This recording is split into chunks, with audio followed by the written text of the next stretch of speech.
Hello everyone, this is Marco with Accelerate Games with my This Is War series, and I'm continuing my talk of UFC 195, and particularly this one is about Andrei Arlovski versus Stipe, and I cannot pronounce his last name. I believe it's Miocic.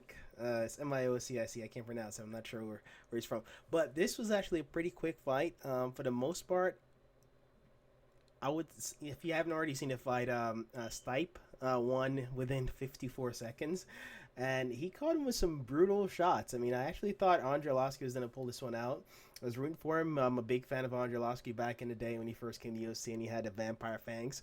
And so, for the most part, he had some good momentum going to this fight. But I saw Stipe's last fight against Mark Hunt, and he was unrelenting.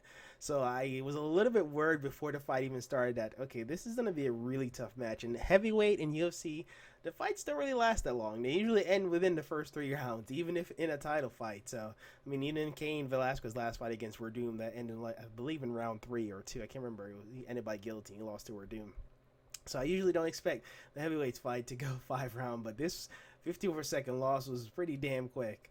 And so for the most part, if you've seen Stipe fight against Mark Hunt, he absolutely laid a beating on Mark Hunt, and it was one of the most one-sided beatdown I've seen Mark Hunt got in a very long time. So when he did that, it was just at an exclamation mark. And on top of that, his fight against Junior Dos Santos, where he took him he lost the fight, but he took him to pretty much deep waters. That was a very, very gritty battle. I mean, it really his stock went way up. I mean, a lot of people started opening their eyes about Stipe, like, wow, this guy, he has some potential. And for the most part, he hasn't had a ton of fights overall. I think he has less than 15 total fights. So for him to be ranked number 3 and Andrei Arlovski ranked number 2, and he ended Andrei Arlovski within 54 seconds. I mean, I would really like to see him go against either Werdum or Velasquez to see who. But then again, Velasquez, if he comes 100%, he should win his rematch against Werdum. So I'm really hoping for Stipe versus Velasquez. But you never know. I mean, Werdum is really good. You can never write him off.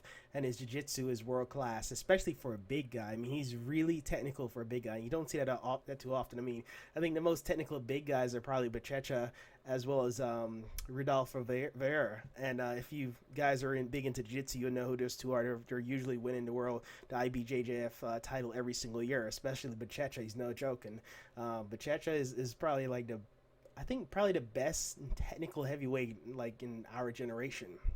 And probably in all of Brazilian Jiu-Jitsu, I'd say.